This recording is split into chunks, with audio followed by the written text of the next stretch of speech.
Good afternoon, everybody. I welcome you all to our DNB clinical meeting series.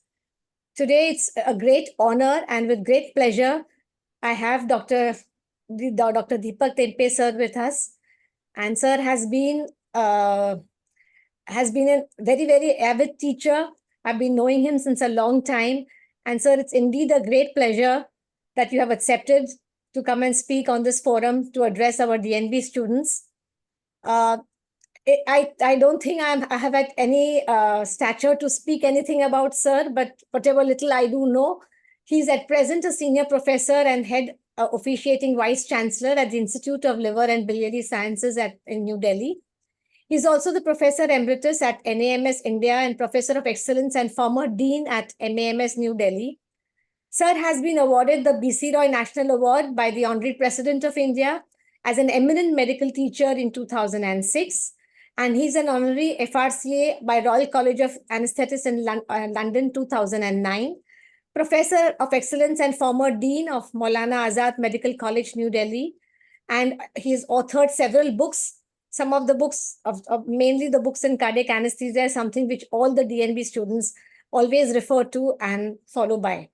Sir, I welcome you once again to this forum, and I thank you once again for accepting this invitation. Thank you so much. The floor is yours, sir. Thank you, Dr. Kalpana. I hope I am audible. A little louder would be preferable, sir. Okay. Is this better? Yes, sir.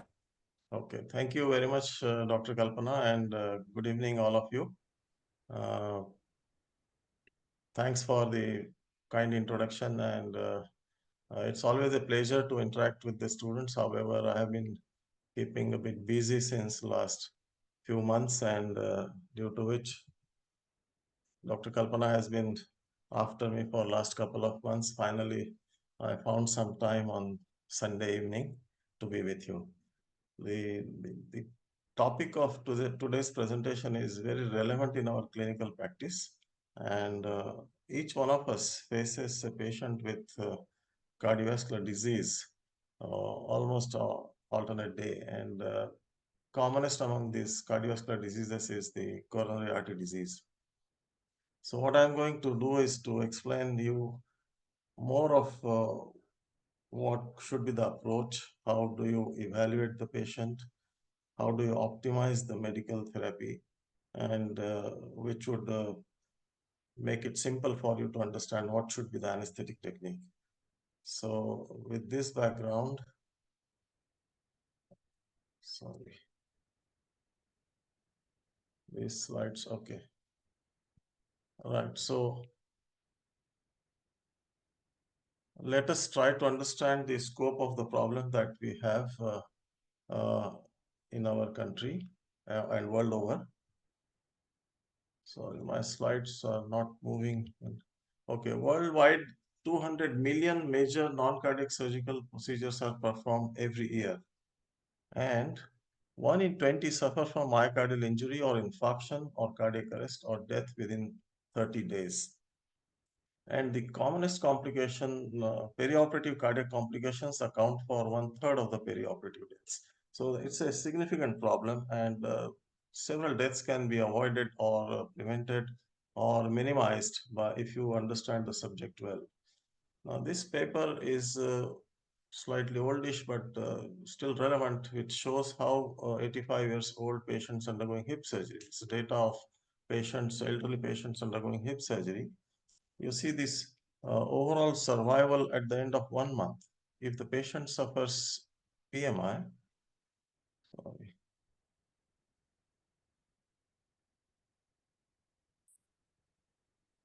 So if the patient suffers PMI, the survival is mortality is 7.4%. And if there is no PMI, the mortality is 4.2%. The same holds true at the end of 1 year.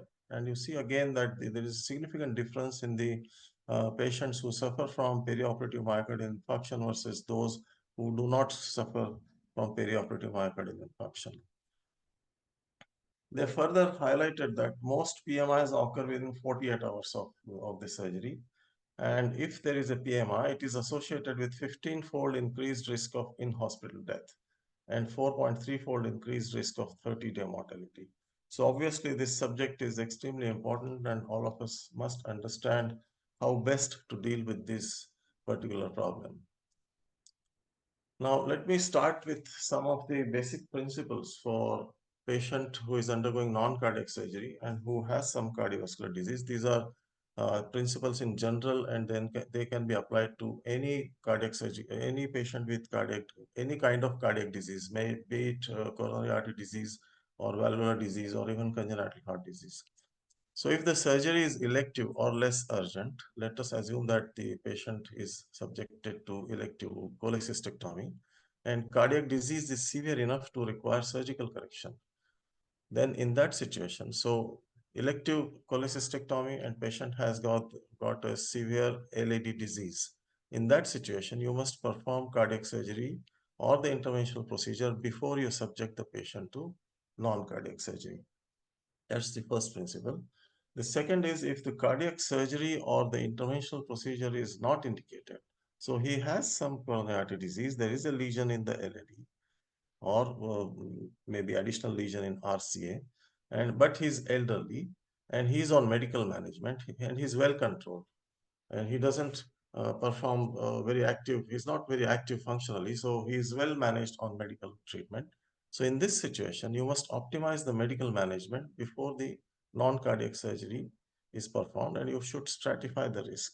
So here is a patient who has got, he is supposed to undergo elective cholecystectomy. He has CAD, but well controlled on medical management. At his age, perhaps the intervention is not indicated. That's why he is on medical therapy. There is no point in insisting that he should undergo stenting or CABG before he undergoes the elective non-cardiac surgery.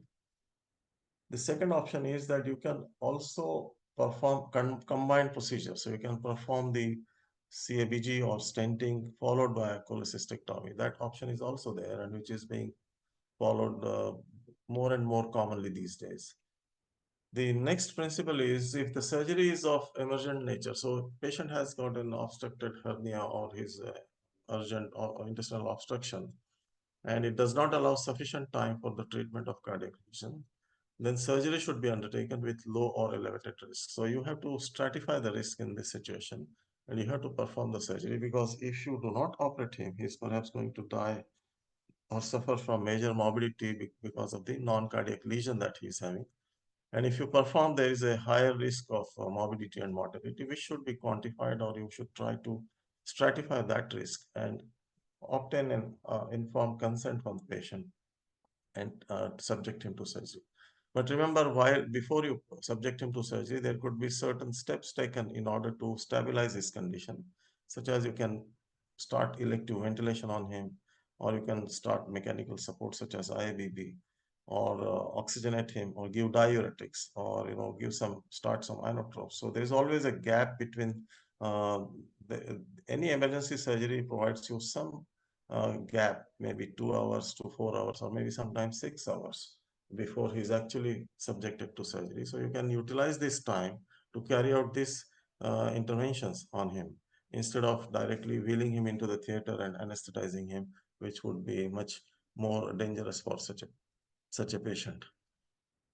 So which means that you must know how to evaluate the patients preoperatively. If you want to quantify the risk or stratify the risk, you should know how you should quantify that risk, and preoperative evaluation becomes very important.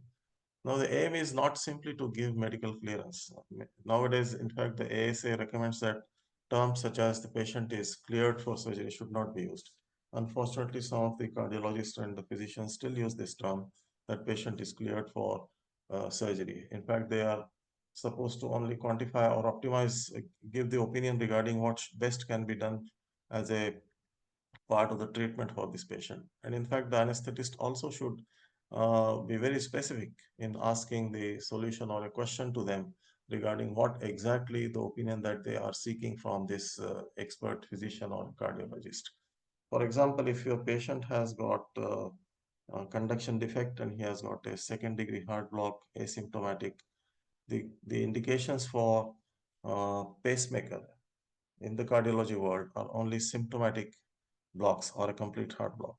So because he is not symptomatic, they may say that the pacemaker is not required. But if you tell them that this is an abdominal surgery, there could be certain maneuvers, intense vagotonic maneuvers such as pulling the intestine or peritoneal retraction, which can convert this second degree block into a complete heart block, then perhaps he agrees and puts in a temporary pacemaker.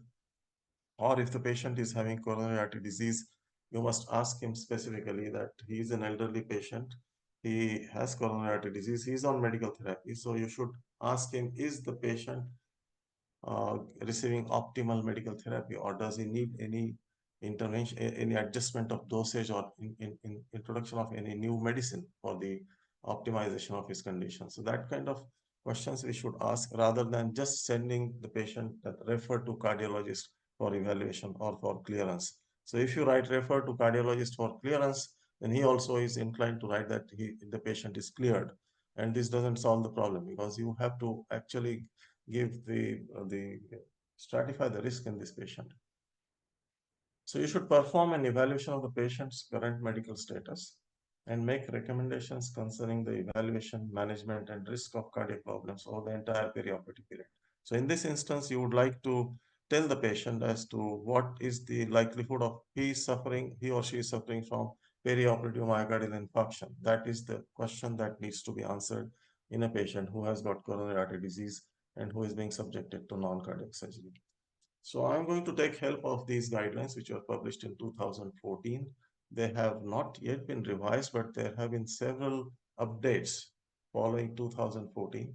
And I'm going to take help of these updates and the guidelines in order to understand how we are going to evaluate these patients preoperatively.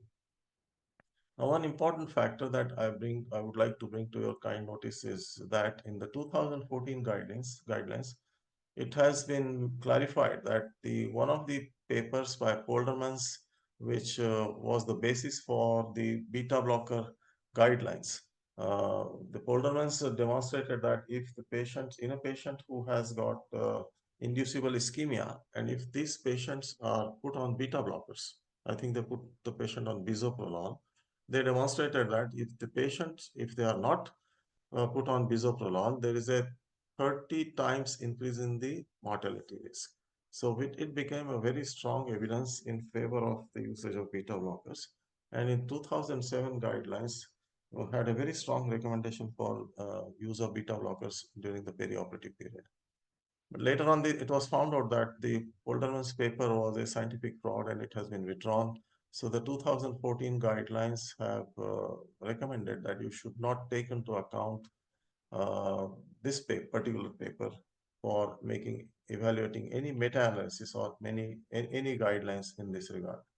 So I just want to show you the 2007 guidelines. These are not the current guidelines. I want to show you how the 2007 guidelines classified the major clinical predictors as unstable coronary syndromes, decompensated heart failure, worsening or new onset heart failure, significant arrhythmias, and severe valvular heart disease as the major clinical predictors, saying that if these are present, then your patient needs to be further evaluated. And I always wondered why these patients will be subjected to non-cardiac surgery, because if you have unstable coronary syndrome or decompensated heart failure or significant arrhythmias, you are in the CCU or in the ICU. You are not, and in my practice, I have almost never seen any patient from the CCU or ICU being subjected to any type of non-cardiac surgery. Extremely rare. And justifiably, this has not been now been removed from the 2014 guidelines. So the 2014 guidelines describe the risk indices, which are revised cardiac risk indices, and there are 6 risk indices which have been quantified or described. First is the presence of ischemic heart disease, presence of heart failure, history of cerebrovascular accident or transient ischemic attacks.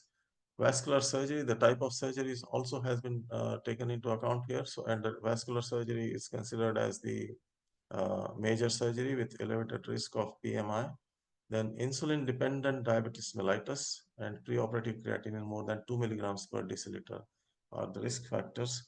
And if there is no risk factor or there is one risk factor, then it indicates low risk of major adverse cardiac events. And if there are more than two predictors of risk, then there is an elevated risk of major adverse cardiac events.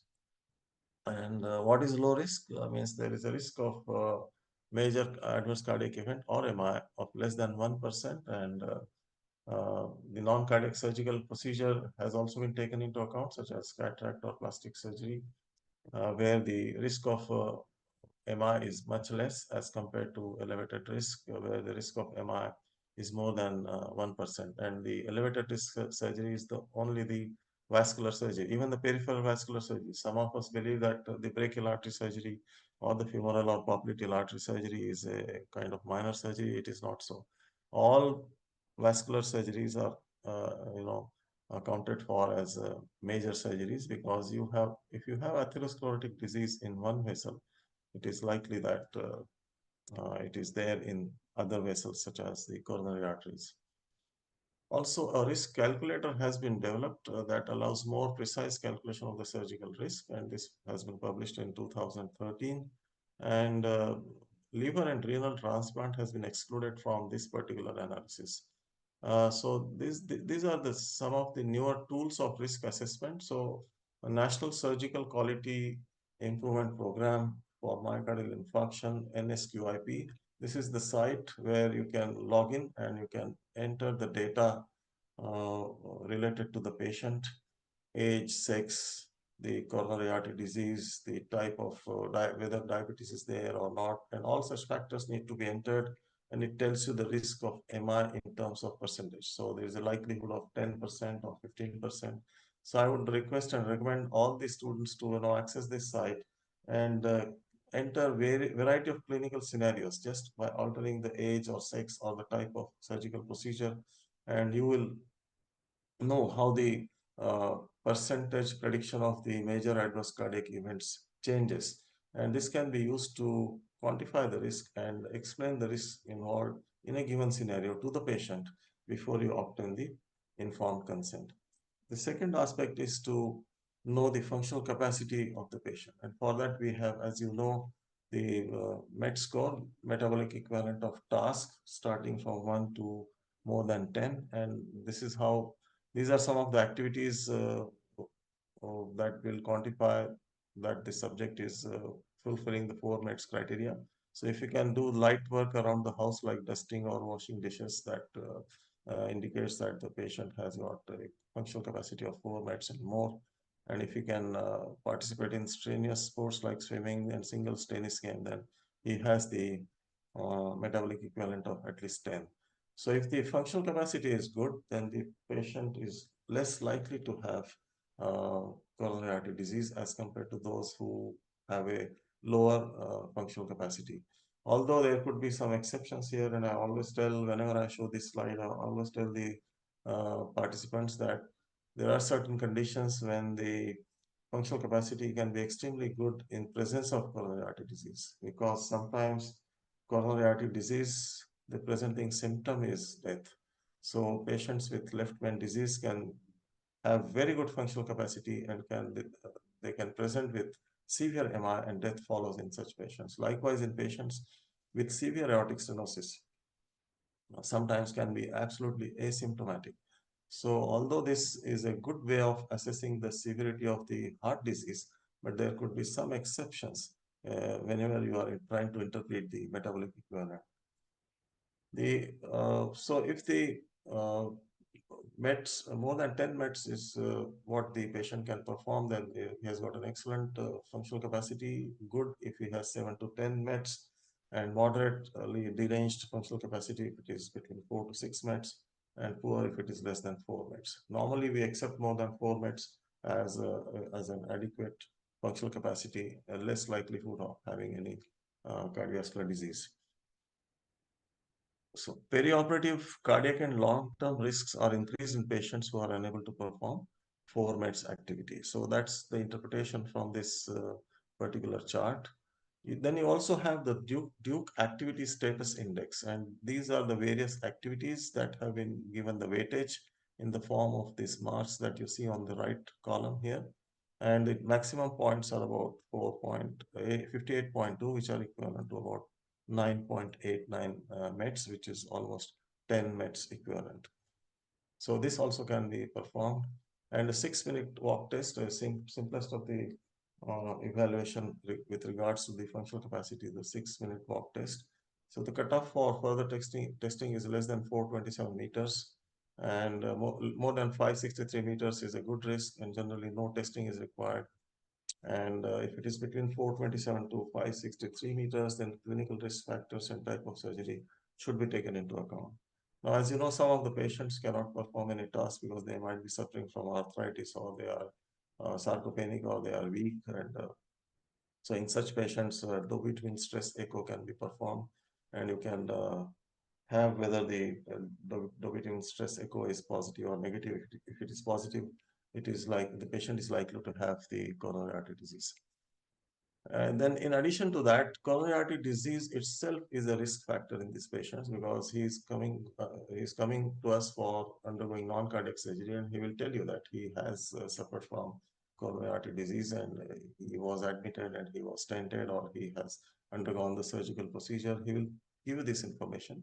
And this is very interesting paper that I found. This is a data collected from about 500,000 patients, and they have shown that as the time period increases between the MI and the operation, the mortality improves, and the best time frame is to perform surgeries after 6 months.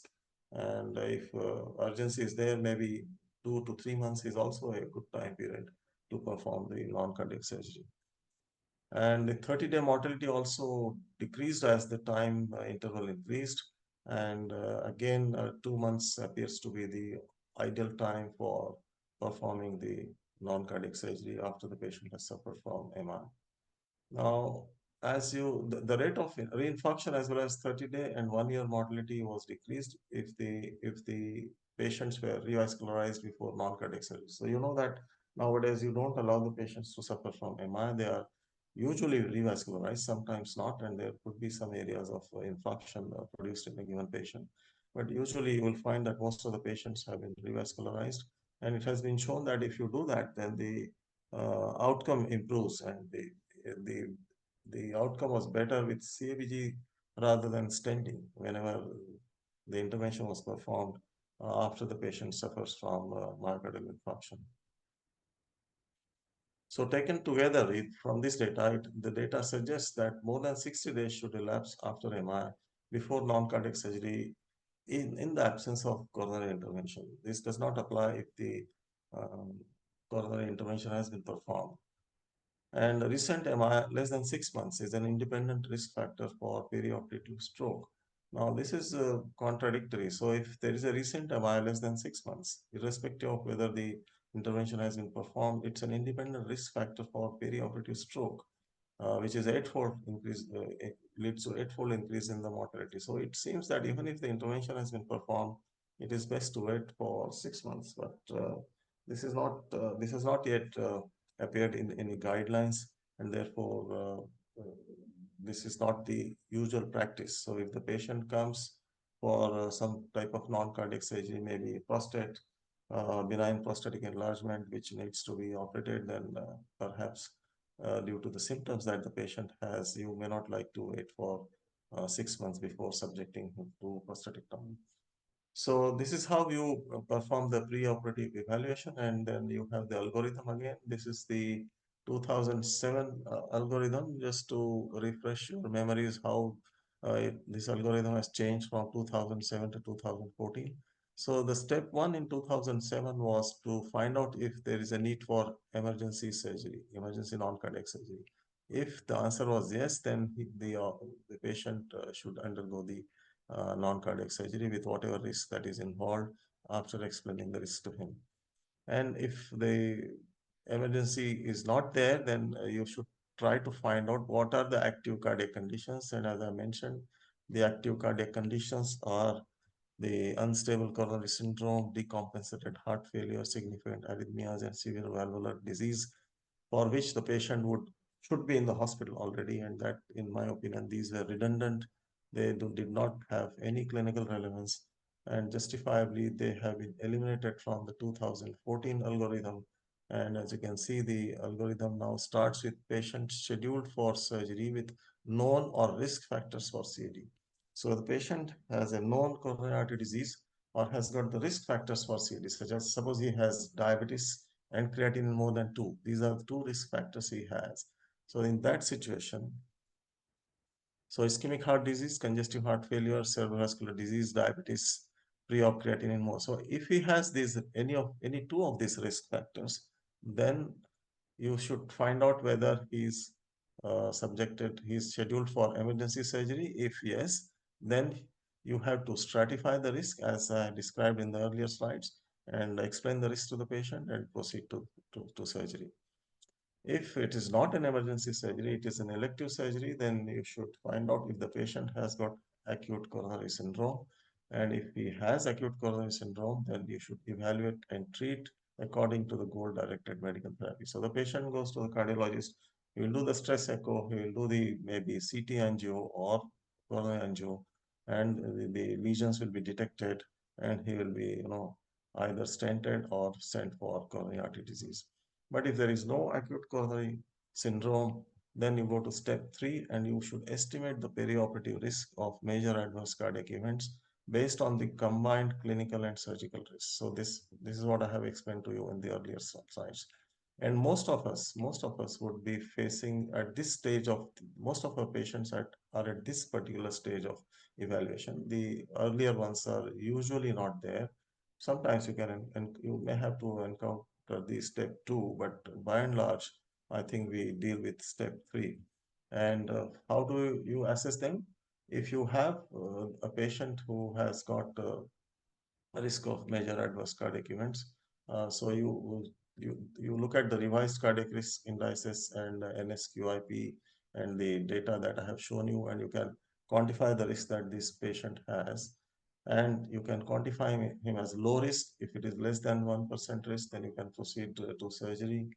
And if it is high risk, then you have to perform step number 5, which involves the evaluation of the functional capacity. So you'll ask him how much he can run, how much he can walk, what is his functional capacity. If not, then maybe dobutamine stress echo will have to be performed.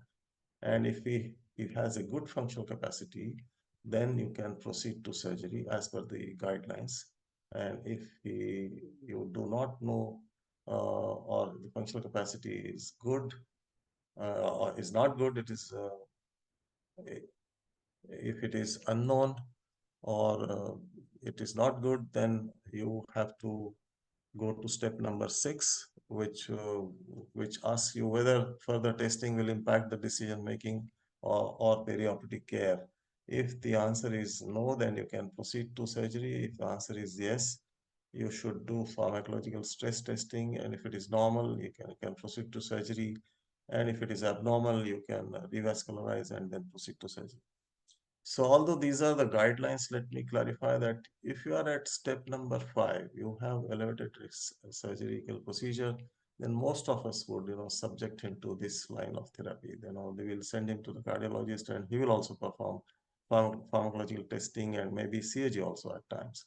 So this particular uh, uh, part of the algorithm. If you find that the functional capacity is extremely good, then you can proceed with the surgery. Assume that there is no coronary artery disease. Most of us do not like to take this path, and the reason for this is the exceptions that I have told you, that sometimes the patients can be asymptomatic despite having a severe disease. So that's the incidence, although very low. Most of us, including the cardiologists, they want to perform all this testing in these patients. So that is the algorithm meant to guide us in our therapy or in our approach towards managing this patient, which should be followed. It is very useful, and I think it should be followed by and large, unless there are some exceptions. So the summary of these guidelines is that you must take history, physical examination, and CVS examination must be performed meticulously in order to do this preoperative evaluation. Patients with ACS undergoing elective surgery need to be evaluated and treated as per guidelines. It could be medical therapy or it could be interventions, and cardiac evaluation, if it is required in patients who have poor or unknown functional class, definitely required in those patients who have poor or unknown functional class. And as I mentioned, sometimes even with good functional class, we are inclined to perform cardiac evaluation. Now, next part of the presentation I would like to perform is the optimizing the medical therapy. And this is a very important aspect, and all of us should understand this because as anesthesiologist, it is our responsibility to, optimize the medical therapy in collaboration with the cardiologist. And the cardiologist may not be aware of all the requirements during the perioperative period, which we should make him aware so that he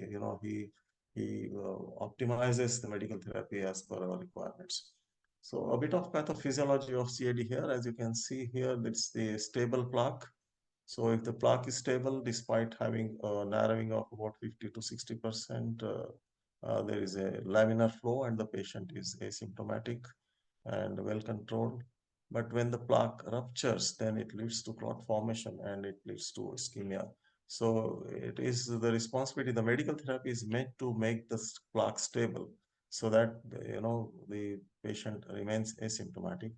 The plaque ruptures whenever there is a hypertension or any anxiety or any sympathetic overactivity, uh, which makes the plaque vulnerable to rupture. And that is what happens in non-cardiac surgery. There is a perfect scenario for during major non-cardiac surgery to create all the scenarios which will favor the rupture of that plaque and lead to perioperative myocardial infarction. The first in the list is beta blockers, and I briefly mentioned about beta blockers and the Polderman's paper, but let me tell you about this paper published by Mangano in 1996. So he randomized 200 patients to receive atenolol or placebo, and he demonstrated 50% reduction in ECG evidence of MI in atenolol group. And not only that, he demonstrated survival was better in atenolol group till as long as more than 2 years, 2.5 years. So obviously this paper was questioned as to how can one medicine make such an impact that the outcome for 2.5 years has been improved. And subsequently, as you know, beta blockers were extensively studied. And this is the trial that I was mentioning, Polderman's trial, who showed how bisoprolol administration decreased the mortality or standard of care without bisoprolol led to 30 times increase in the mortality of the patients. And this became the basis for recommending the beta blocker in almost all the scenarios. So if the patient has high cardiac risk, then of course beta blocker was administered. Even in presence of no clinical risk factors or one or more clinical risk factors, there was always evidence for beta blockade. Now this has been changed, and the accumulating evidence is contradictory to what Polderman described. And in post 2000, evidence against beta blockers started appearing, and randomized trials, Powell's trial, and the meta-analysis, and the POISE trial, the famous POISE trial in 2008, and also the focused update by ACCH in 2009 uh, suggested that initiation of therapy, particularly in low risk group, requires careful consideration. Why? Because these papers, this meta-analysis, which was published in 2014, it's a paper which looked at 14 randomized trials, and the results of this paper are shown here. That you see that this is uh, the results are favorable. I can't read the title of my table, but this is the incidence of fatal MI after excluding the decreased trial, and it favors the slightly in favor of the beta blockers. Uh, Whereas if you look at the uh, stroke, non-fatal stroke. So the perioperative MI slightly in favor of the placebo or the control, but the non-fatal stroke, it favored the control group. So beta blockers had no benefit. And similarly, the deaths, mortality were also the results were more in favor of the control group. So beta blockers were not of any use.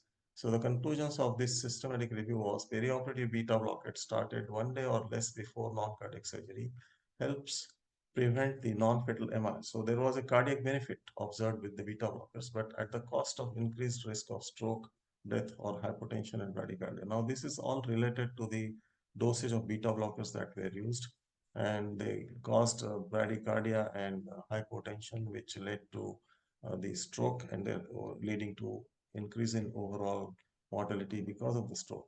So in 2014 guidelines, the class 1 indication is patients who have beta blockers chronically. So that's the only class 1 indication for which the level of evidence is B. And class 2A indication is now subjective, as you can see here, that a lot of individualization has been permitted. So management of beta blockers after surgery to be guided by clinical circumstances. So there is a lot of individualization. There is no, black and white here. So it is guided by clinical circumstances independent of when the agent was started. So that's the major change in the beta blocker therapy. So if your patient, in my opinion, if the patient has got um, increase in the heart rate and is hypertensive accompanied by hypertension, one can start the beta blocker therapy in these patients. And class 3 or harmful if the beta blocker therapy should not be started on the day of surgery. So this is slightly worrying because to me it appears that if the patient at the time of surgery he is not on beta blockers and he comes to surgery, and if his heart rate is higher and he has a blood pressure of 160 plus and his heart rate is around 100, it's a perfect scenario for starting beta blocker, maybe IV beta blocker therapy. So this is the only recommendation that I do not completely agree with. And in my clinical practice, if I get a patient with increased heart rate and is hypertensive, both of them together, I would like to start the beta blocker even on the day of surgery or on the table intraoperatively. Maybe a small dose of atenolol, 0.5 milligram or a milligram of metoprolol. Increments can be used so that you monitor the blood pressure and heart rate continuously. The next in the list is the statins. These are very important class of drugs. And I will tell you about the 2008 publication. This is a meta-analysis of 19 studies and over 30,000 patients were studied. And what they showed, these are the results of that study. What they demonstrated was, so the mortality was much better in statins. Surprisingly, the myocardial infarction was no different in statin. Atrial fibrillation was significantly lower and stroke was significantly lower in this patient. So the mortality benefit obtained by statins was related to the incidence of decrease in the incidence of stroke and not the incidence of myocardial infarction. Somehow this is what the results are showing here. Then there were several other Cochrane-based reviews in 2013 and in 2013 again, and again in 2018, which all these results showed favorable outcome if the patients were put on statins. And so in 2014 guidelines, patients currently taking statin is a class 1 indication, and class 2A patients undergoing vascular surgery. So this is an important indication because I know that many of the cardiac surgeons are unaware. Sometimes the vascular surgeons, when they subject the patient to for iliac surgery or femoral arterial surgery or some kind of vascular surgery, the patients are not on statins and they do not start the patients on statin. And in my practice, I had to bring this to the notice of some of the surgeons that, look here, this is strong evidence in favor of starting the statins. So you please start statins for a week or so and then take the patient. And most of the surgeons did agree to do that. And uh, all the non-cardiac anesthesiologists should be aware of this. If they are faced with a problem of a vascular surgeon posting a patient with brachial artery surgery, popliteal artery or femoral artery surgery, um, so the statins should be started in those patients. Then there is a class 2B, a slightly less powerful indication, patients with clinical indications according to the guidelines. those are also the ones where statins can be started. All antihypertensives should be continued till the day of surgery. The ACE inhibitors especially are a little bit controversial because those who want to discontinue ACE inhibitors argue that the patients suffer from severe hypertension during the perioperative period, which is kind of intractable and requires very unusual therapy such as vasopressin or methylene blue. So they would like to discontinue the ACE inhibitors on the day of surgery and restart as soon as possible. This is the most common practice. But however, some people also say that ACE inhibitors should not be discontinued because if you discontinue, then the hypertensive episodes are more frequent during the perioperative period. So that's also one of the options. But the common practice is to discontinue them on the day before the surgery and restart on the day of surgery and restart as soon as possible in the postoperative period.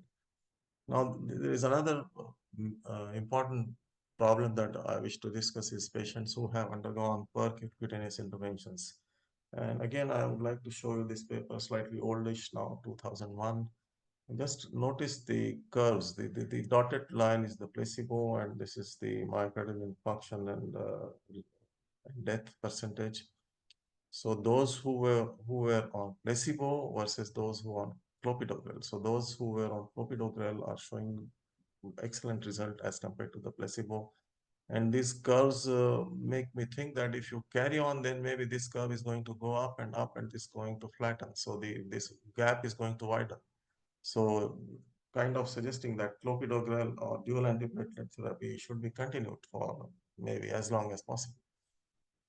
Then this is another paper again emphasizing the importance of administering dual antiplatelet therapy until 2 years. So you see that here also a significant benefit in terms of MI and deaths, less deaths and MI in patients who were on dual antiplatelet therapy until 2 years as compared to those who were not on dual antiplatelets. So this was in 2007, and perhaps based on such papers that the cardiologist continued to administer dual antiplatelet therapy for years together. Even now, I come across some patients who receive dual antiplatelet therapy even after 2 years or definitely after 1 year. Now, the reason for not discontinuing the dual antiplatelet therapy is this. If you look at the association of spontaneous bleeding, so your dual antiplatelet therapy improves the cardiac outcome, but then there could be another side of it. The flip side is the spontaneous bleeding. So you have gastrointestinal bleeding, intracranial bleeding, and mind you, some of them are fatal. So there's a significant number of patients who are on dual antiplatelet therapy suffer from spontaneous bleeding and they may die. And therefore, it is important to not to administer dual antiplatelets or discontinue them after a reasonable period of time. And even some of the surgical colleagues of mine, especially the neurosurgeons or even the abdominal surgeons, never followed the practice of discontinuing continuing the dual antiplatelets during the perioperative period, because that is what the guidelines suggested, as I'm showing you now here, 2007 guidelines. So if you have the patient who has undergone balloon angioplasty and if it is less than 14 days, you delay the surgery for 1 month. And up to 14 days, you can proceed for surgery after 14 days. And if it is a bare metal stent, more than 1 month has passed, then you can proceed to surgery. And if it is less than 1 month, then you can delay the surgery on non-elective, non-urgent surgery. And if it is drug-eluting stent, you should not operate before 365 days. Before 365 days, you must delay the surgery. So most of the surgeons, in my knowledge, they never followed these procedures, these guidelines, and they would discontinue the drug-eluting stent because the neurosurgeon is more worried about bleeding.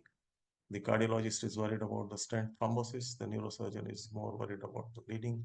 And by and large, nothing drastic happened, even if the drug-eluting stents were temporarily discontinued for a few days and successful neurosurgical procedures have been performed. So obviously these guidelines were revised in 2014 and the new guidelines appeared. So you have a patient with stent implantation of less than 4 to 6 weeks, if that is the time. And if it is yes, then you will, and if the elective surgery is being performed, then you will delay the surgery until after optimal period for bare metal stents, which is 30 days, and for drug-eluting stents, it is 365 days. If it is not an elective surgery, then you have to continue drug-eluting dual antiplatelet therapy unless risk of bleeding is greater than risk of stent thrombosis. Again, this is subjective. So if the surgeon and the team considers that the risk of bleeding is higher, then they will discontinue the dual antiplatelet therapy. So some subjectivity has been provided here. Then if the drug-eluting stent is more than 30 days but less than 365 days, then they have opened up another avenue. And if the risk of surgical delay is greater than the risk of drug-eluting stent thrombosis, then they have suggested that you can proceed to surgery after 6 months. This was not permissible in the earlier guidelines. You had to wait for 1 year, but here they have, brought it down to 6 months. And if it is not the case, then you can delay the surgery for 365 days. One more option is there if the drug-eluting stent has been implanted not more than 30 within this time period of 1 month and 365 days, then you must evaluate whether the surgery demands discontinuation of the clopidogrel. And again, there is subjectivity is here. And if it is so, then you can continue aspirin and restart the clopidogrel as soon as possible in the post-operative period. However, the answer to this is no, then you can continue the current dual antiplatelet therapy. At this stage, most of us would like to consult the cardiologist as to what is the risk of stent thrombosis if we discontinue the dual antiplatelet therapy, and only if we, based on the type of lesion and the type of stent, if he says that no, you must not discontinue dual antiplatelet therapy because the chances of stent getting thrombosed would be very high in that scenario, then you should continue the dual antiplatelet therapy. Of course, there are some bridging techniques such as tirofiban is another with low half-life period. These are the antiplatelets which can be started, and there are some bridging therapy has also been described to tide over this problem. Now, this was also not acceptable to some of the people. In 2016, we got the focused update where I think you permit the surgery between 3 to 6 months. So class 2B may consider proceeding. So if the drug-eluting stent with dual antiplatelet therapy patient is receiving between 3 to 6 months, there is a class 2B indication and you might proceed for surgery. So they have opened another avenue at the end of 3 months. So what we learned from this is that you can perform elective surgery after 3 months if elective surgery is important. Also, if the cardiologist is aware that the patient is suffering from some lesion, non-cardiac lesion, which will require, which entails surgical intervention, non-cardiac surgical intervention, then he might prefer bare metal stent instead of the dual drug-eluting stent. So that suppose the patient is having prostate enlargement, he has to undergo surgery. If that is known and if he is found to have coronary artery disease, then the cardiologist should implant the bare metal stent so that the surgery can be performed, prostate surgery can be performed after 1 month, and then later on the drug-eluting stent can be implanted. So there are various applications of these guidelines for the anesthesiologists, the surgeons, and the cardiologists. All of them must be aware of these guidelines so that optimal therapy is offered to the patients. So optimizing the patient condition, target the modifiable factors so that creatinine, sugar levels, hypertension, and the other things can be modified to the extent that is possible. Now, there are various case scenarios in which these patients can present, such as patient with risk factors only. So he has diabetes and serum creatinine is raised. Only these patients can present, or patients with known CAD on medical management only. That's another scenario. So you will get an elderly patient who is known to have CAD, well controlled with medical management. So he is on dual antiplatelet, ecosprin, or ACE inhibitors, or beta blockers, and he is well controlled clinically. He has no symptoms. He can perform the activity that he is usually used to perform, and he doesn't run. He doesn't play a game of tennis. So there is no need to subject him to any intervention or surgery. So that option is there. patient with known CAD and has undergone PCI or CHG. This we have discussed in detail. And finally, a patient with known CAD but poorly controlled. So he is a difficult candidate. If you get a patient with known CAD but poorly controlled, he has not undergone intervention and he is still symptomatic despite medical treatment. He is a patient who needs to be evaluated further by the cardiologist and subjected to some therapy, either intervention or CABG, depending upon, of course, the type of surgical procedure that is being performed. Finally, the patient in heart failure, very rare, but sometimes rarely you may encounter, and a combined stenting followed by non-cardiac surgery has been performed, at least in our institution. Sometimes when I was in GB Pant Hospital, we have performed some such procedures. So when we talk of optimizing the patient, I always say that don't aim for the normal values because many times you cannot have normal values. So you should define what is acceptable in this particular patient. And the antihypertensives, beta blockers, statins, anti-anginal, and others, they should be optimized in consultation with the cardiologist. If the patient is undergoing some urgent or emergency procedures, you must take care of proper oxygenation, maybe including elective ventilation or diuretics, and intervention such as percutaneous intervention or CABG. Finally, now after having made you understand what should be the approach, some of the anesthetic goals, I will be brief in the anesthetic technique because what is more important is to address the other issues which we have discussed so far. Anesthesia is relatively simpler in my opinion once you understand whatever we have talked so far. So there are two basic responsibilities of an anesthetist. The number one, which is the major responsibility, that is your patient must be pain-free and asleep. That is our fundamental requirement. That is why we are here. The second is the maintenance of hemodynamics. And in this scenario, maintenance of hemodynamics actually means prevention of perioperative myocardial infarction. So these are the goals, and your anesthetic technique should be targeted towards achieving these goals. Now, regarding the blood pressure management, this is one of the papers that I found which talks of the association between postoperative mean arterial pressure and myocardial injury after non-cardiac surgery. Very relevant paper because it tells you the cutoff limit of mean arterial pressure of 62 millimeters of mercury, which is associated with an increased incidence of postoperative TROP levels elevation. So this paper is trying to suggest that you should target a mean arterial pressure of 62 in the postoperative period whenever you are dealing with patients with coronary artery disease undergoing non-cardiac surgery. Now, this is one of the papers because we know that uh, uh, pharmacological precondition with the volatile agents. So this paper looked at the sevoflurane, I think, sevoflurane versus opioids.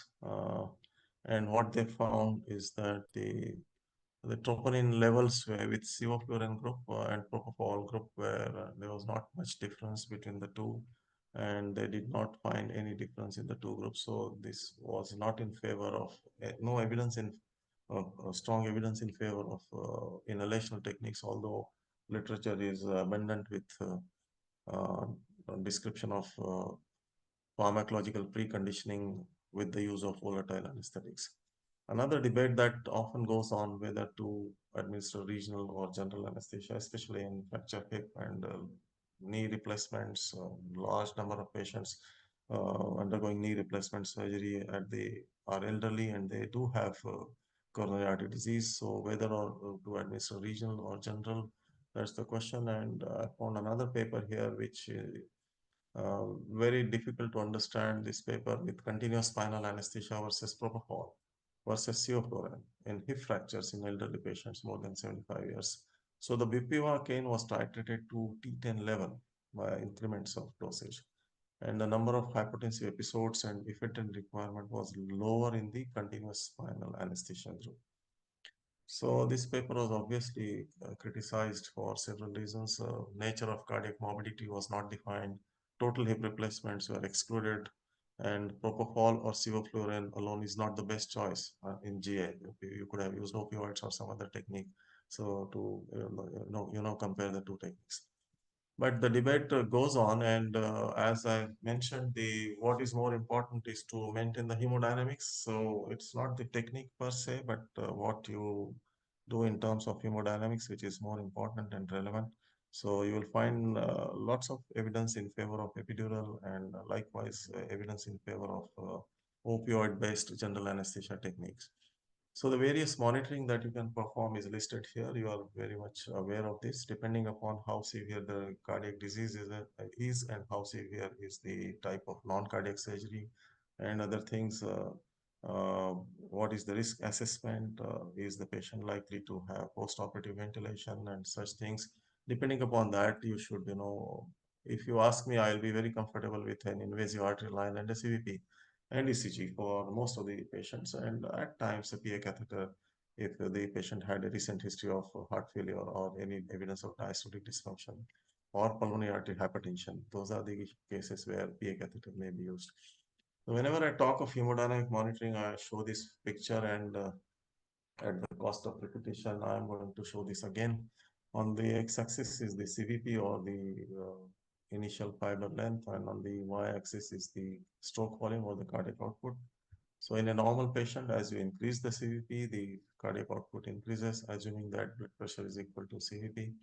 And in a failing heart, it does not do so. The CVP increases, but the blood pressure does not. So when you are monitoring your patient, you should try to place your patient on these four boxes that I have created. So if the patient is in this box where the CVP is low and blood pressure is low, you should give volume to this patient. And if your patient is in this box where the CVP is increasing, but the blood pressure is not, which signifies that although the heart has been sufficiently filled, there is no sufficient contractility. So you need to administer inotropes. And if your patient is here, that is the ideal scenario. If he goes there, probably he requires vasodilators and diuretics. So whenever you perform hemodynamic monitoring, try to place your patient on these curves and institute the therapy accordingly. Now, sometimes the CVP is a poor indicator for the filling pressure, and if you find that the CVP is low but the output is very nice, it is because of the compliance. This is the pressure volume relationship, the diagrammatic representation of the pressure on this axis and volume on this axis of the right ventricle. So although the volume is increasing sufficiently, there is not much increase in the pressure because this is a very compliant ventricle. Whereas in a failing heart, you will find that there is a steep increase in the pressure. So if you look at these two curves, there is a significant portion of these two curves where in this curve, for example, there is a significant change in pressure, but not much change in volume. Whereas in this curve, there is a significant change in volume, but not much change in pressure. Therefore, the CVP is not the best indicator, but it gives you some idea. We follow it, practice it in our routine practice because it gives you some baseline figure for as a target for achieving the hemodynamic stability. It is here that the transesophageal echo comes in picture because it tells you the exact volume status. And this view, that is the transgastric mid-papillary short axis view, which shows the contractility, volume status, and regional wall motion abnormalities all together. And you can place this very easily. You can place your patient on these curves and decide about the appropriate therapy. So some of the guidelines for use of PA catheters, class 2B, only in situations where there is history of heart failure or severe valvular disease or combined shock states, as I mentioned. And also I would like to add to that the pulmonary hypertension. If it is there, one can use PA catheter. And routine use has not been recommended at all for PA catheters. Uh, uh, in spite of that, when a survey was performed amongst the cardiac anesthesiologists, amongst the Society of Cardiac Anesthesiologists of the US, in which 854 participants were there, majority of the respondents, 68%, still prefer to use PAC for most cardiac surgery. So this is yet another example of how the guidelines can be violated. The first guideline that was violated was the continuation of dual antiplatelets during non-cardiac surgery, which I showed how surgeons did not follow it. And this is another where the PA catheter has not been recommended as a routine practice, but still majority of the anesthetists are still using it. Regarding the TE, there are some guidelines for non-cardiac surgery, so it can be useful if in an emergency scenario when the hemodynamic instability is not responding to usual therapy. So that's an indication for TE. if expertise is readily available. So remember that you only having the access to TE is not enough. So if you have a person who can interpret the TE, only then the TE can be used in this scenario.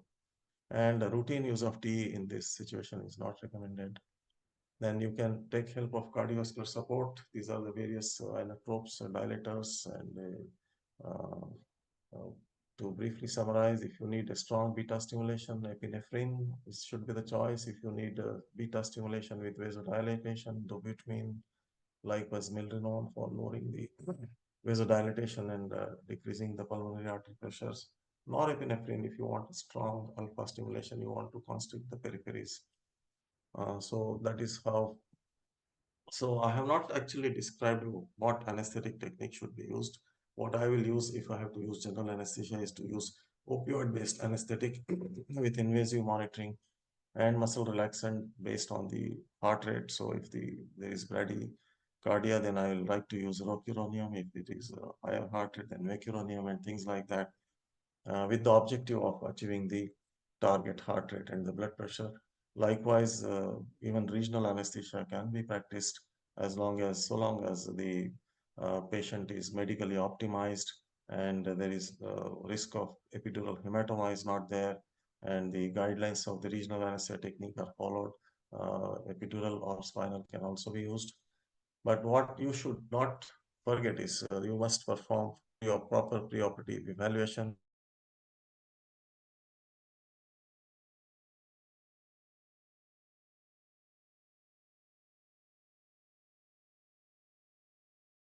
with ability, adequate hemodynamic monitoring, and appropriate choice and dosage of anesthetic agents.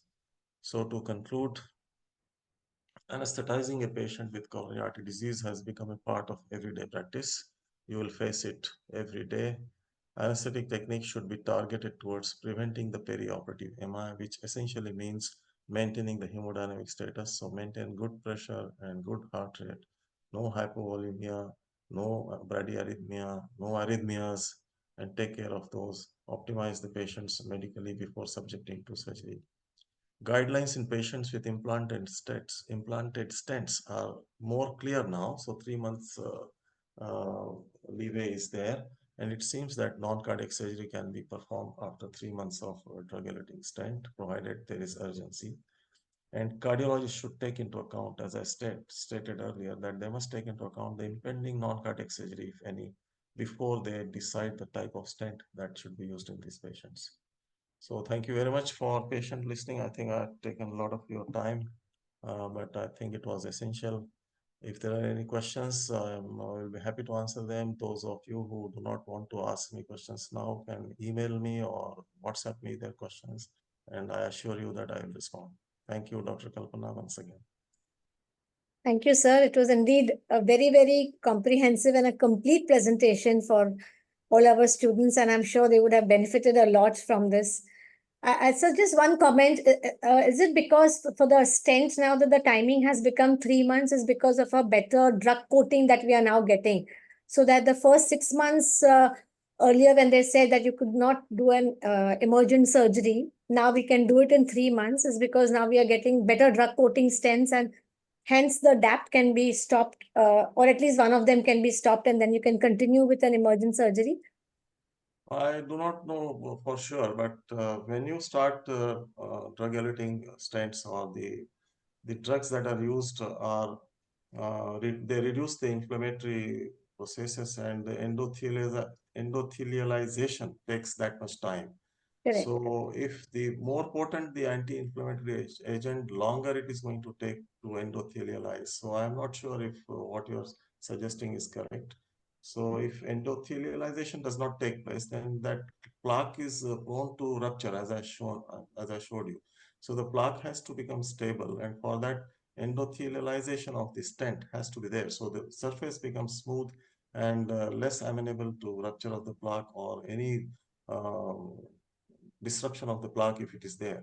So I am not sure if what you are saying is holds true. What is likely is that we have understood more after clinical experience that there is really no significant risk of perioperative MI if you stop temporarily these antiplatelet agents for 2 or 3 days and leave them on ecosprin, which is good enough to take care of this period of a week or so to prevent the thrombosis, stent thrombosis. And so is it necessary to bridge them with a low molecular weight heparin Uh, along with aspirin? This I'm talking about patients within 6 months of stenting. Yes, there is no such recommendation, but there is no harm in if you bridge them with low molecular weight heparin. Although there is no definite evidence in favor of low molecular weight heparin because antiplatelets have a different action altogether as compared to low molecular weight heparin. Right. But there is no harm in bridging them with low molecular weight heparin. Right. So we have with us Dr. Madam Nayak, who's ex-head of the Department of KM, and our own anesthesia coordinator, Dr. Alka Halbe, with us. May I request Dr. Nayak if she has some comments to make, and any of the residents have any questions, please feel free to ask, sir. Hear me, Alka? Kalpana, can you hear me? Yes, Yes, madam. yes.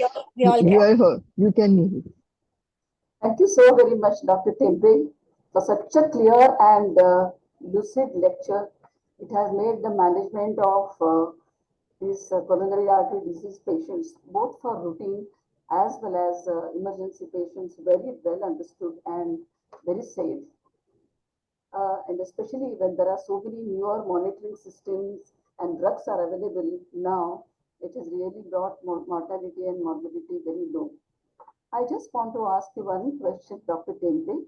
Since myocardium is a muscle and has a capacity to regenerate, is there any way to preoperatively regenerate this muscle, like stem cell therapy or something like that, before patient comes for surgery, especially for elective surgery?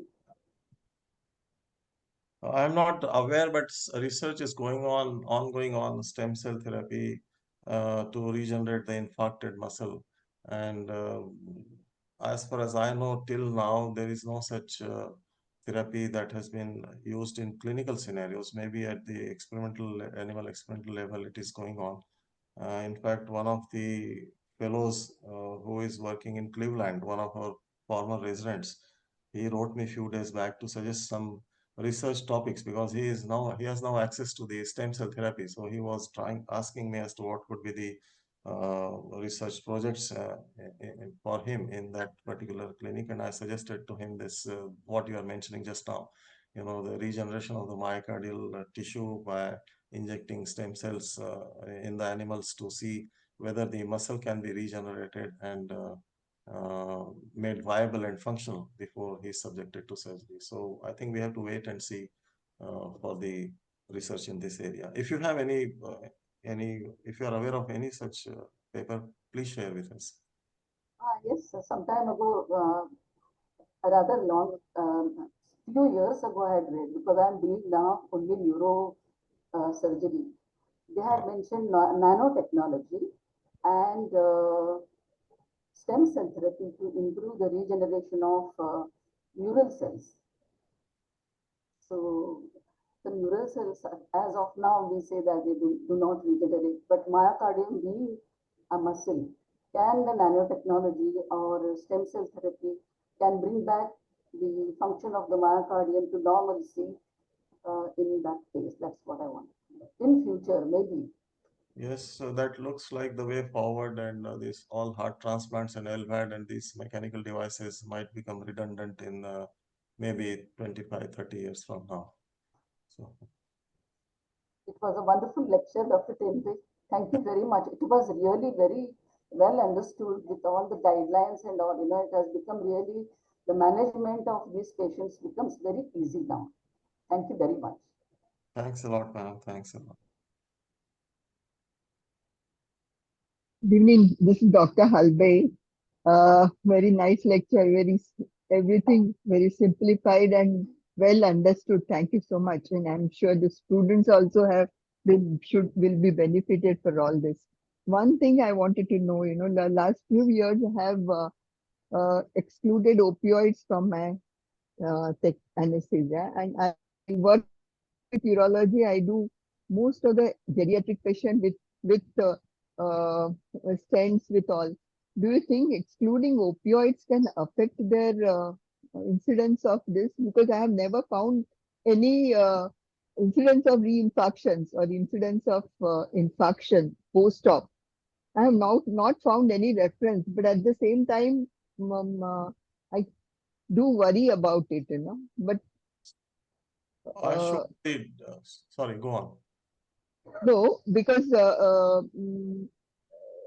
excluding opioids, the patient come out very fast and they are really very happy about it. And they some patients come repeatedly and they do say that this time it was much better than last time. When I had used opioids and I have not used opioids. So I that has so I'm continuing my technique without opioids, but sometimes I fear the heart rate does remain on the higher side without opioids. So will it affect? I I really showed don't you know the because I showed you the data from Dr. Gupta's paper, huge data, where they have shown how the PMI is common and can increase the morbidity and mortality. Opioids are excellent analgesic and anesthetic, more of analgesia, and they have provide excellent cardiac stability, and that is why they are used very preferentially by the cardiac anesthesiologist. And I think the non-cardiac anesthesiologist also should use it because they provide excellent analgesia. Now, all this opioid-free anesthesia that has been going on in the Western world, I wrote an editorial on this subject last year in the JCVA because there was a Lancet commission on opioid crisis, what they described as opioid crisis, which is why the reason for which was the FDA and others, relaxed the prescription criteria, and even OxyContin, one of the opioids, was available on prescription for pain relief such as headache and post-operative knee replacements and hip replacements. Patients had access to opioids, and that is what has resulted in large number of addicts in the US and Canada, leading to huge number of deaths because of the opioid addiction. And therefore, they are talking about opioid crisis and opioid-free anesthesia. I am not in favor of opioid-free anesthesia. What is required is every medicine has got some complication or right. side effects. So you need to use it judiciously. So you have to use opioid sparing techniques rather than opioid-free anesthesia in order to provide the best outcome or best comfort for the patients. I do not think any analgesic is better than opioids. You talk to some, I will share one of the experiences with our fellow neurosurgeons. He was professor of neurosurgery and he had to undergo AICD implantation. So he said that, sir, you be with me in the cath lab when the AICD implantation is performed. So I went there and I administered some fentanyl and a little bit of midazolam, and he was sleeping very comfortably. And when we woke him up at the end of the surgery, he said, "Ho gaya?" Yes, ho gaya. Next day, he asked me, "What did you give me? I felt so nice." And till today, it's a very old story. About 15 years have gone by. Even now, whenever he meets me, sir, you haven't told me what you gave me. And I didn't tell him still now because there is a high degree of potential for addiction. For Right. to know that you feel so well, apart from analgesia, it also make you really sense of well-being is there with the opioids. And the risk of opioid crisis or addiction can be avoided by judicious. In our country, we have very strict regulations for having opioids. So the risk of opioid addiction, at least in the patients who are undergoing surgery in our institutions, is very minimal. It outside what is happening, I'm not talking about that. The addiction that is shown in the movies and other states, it is there. But I'm talking of the opioids that we are using and the patients that we are uh, on whom we are using these opioids. We should not deny them of the beneficial effects of opioids because we will be using very judiciously and under the dosage that are required for these patients. 3 to 5 micrograms per kilo of fentanyl is an excellent dose for non-cardiac surgical patients. And now remifentanil has also been introduced. Yeah. Those of us who are really worried about delayed awakening or some such thing, they will have access to remifentanil. So we have new medications. We know that every medicine that we use can kill a patient. Every medicine that we use can be, if used properly, can be of immense benefit. So we have to, titrate the dosage based on what are the patient's requirement and the side effects of the medicine. So I will not encourage anyone to avoid opioids from their Okay. practice. In fact, it should be a part of your anesthetic technique. It may play a role in worsening of the myocardial. Definitely. It So may play. whenever That is what I wanted to know. yes, the rate pressure product has been shown as gone out of favor because if the heart rate is 200, BP is 40, that's not the correct picture. So both have to be taken together. And heart rate as well as blood pressure, they are nicely controlled if you use opioids. And in my practice, nowadays I go to liver transplant and some other theaters as well. And I see that most of the anesthetists, whenever there is a hypertension or tachycardia, they will first step that they do is to administer 50 micrograms of fentanyl. That is what I have seen. So, but persons like you who do not like it or who have a different experience are free to do what they want to do as long as their patients are doing well. So there is no objection to any technique. As you know, I never object to any anesthetic technique. So long as you are you are able to achieve the goals or targets of your hemodynamic. No, there is another aspect of medical legal thing. Suppose something goes wrong, it should not. There is no protection if somebody says that why opioids were not used. That is what is my concern. There is no guideline which says that opioids must be followed. That's right. So there is no legal, a problem in that. But that's where I suggest most of the hospitals or departments to make their own local protocols. So that will save you because we are not bound or obliged to follow American guidelines. Guidelines are there to guide you in most of the cases, and they can be tweaked, followed, made different based on your circumstances or the types of patients that you follow. So if you make your local departmental guideline, that will save you from any medical legal issues. Right. You say that some of the experts of our department sat together and they prepared these guidelines for such patients, and court will have no objection. They will not say, why did you not follow American guidelines? I think we should think about it, something like that. So Dr. Kiran Chheda has asked a question that would a Flotron pump or an SCD pump help if you are having a patient with cardiac patients for a non-cardiac surgery? In a prolonged surgery, would a Flotron pump is advised? What is the Flotron pump? So it's basically a sequential compression device. Compression device. I don't know. Device. I've never used it. I do not know whether is it something similar to the IABP? No, sir. This is like to prevent DVT. DVT pump. DVTs. DVT pump. It has got a different meaning altogether. It is meant for prevention of the DVT. So it prevents venous stasis. So the pump is there to prevent the venous stasis. So I don't think there is any role for these pumps. Your targets are to maintain the intravascular volume, which is directed by the CVP, and the adequate blood pressure at a good heart rate without any arrhythmias. That is what you should aim at. So how Flotron pump would come in picture, I don't know. So this is basically for patients who are very old, say 85 plus, not having any other cardiac or evident cardiac or a stroke problem, but they are high risk. They are hypertensive, diabetic, but optimized, well controlled. Now, this is another thing, prolonged surgery, there is going to be stasis. So even if the patient is well optimized, I do not know what can happen, and whatever volume that we can give is a decent volume, but yet wouldn't this should be an additional thing for all? This is for all the patients, irrespective of cardiac patient undergoing non-cardiac surgery. No, especially high risk. Any patient who is undergoing prolonged surgery, high risk or low risk, should have the pump. Because DVT is a problem.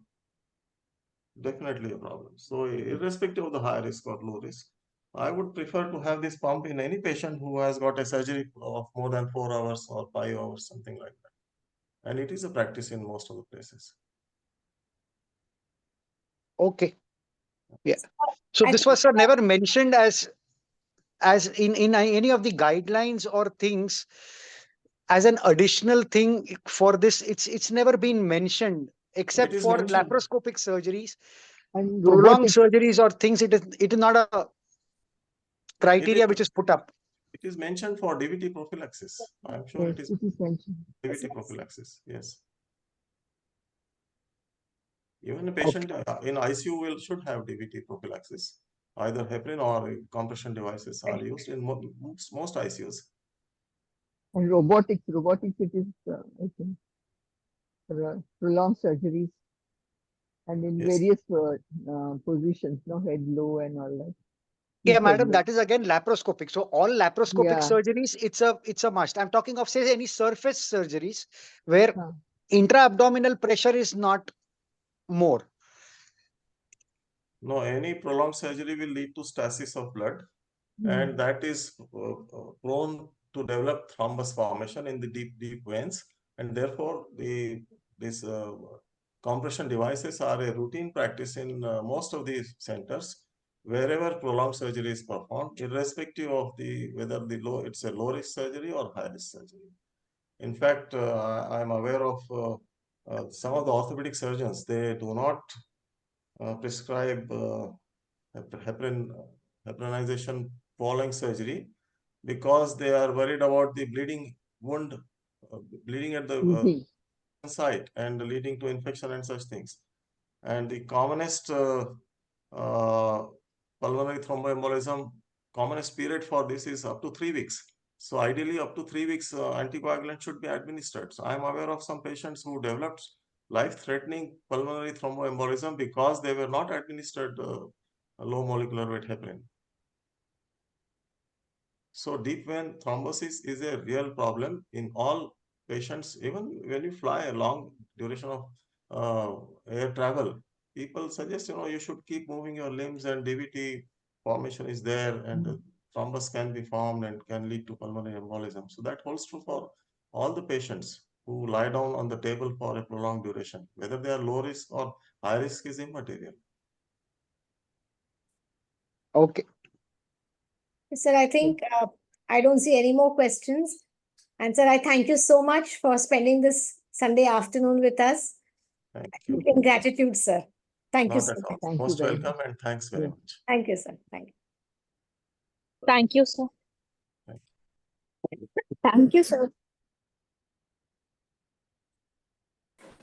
Thank you, sir.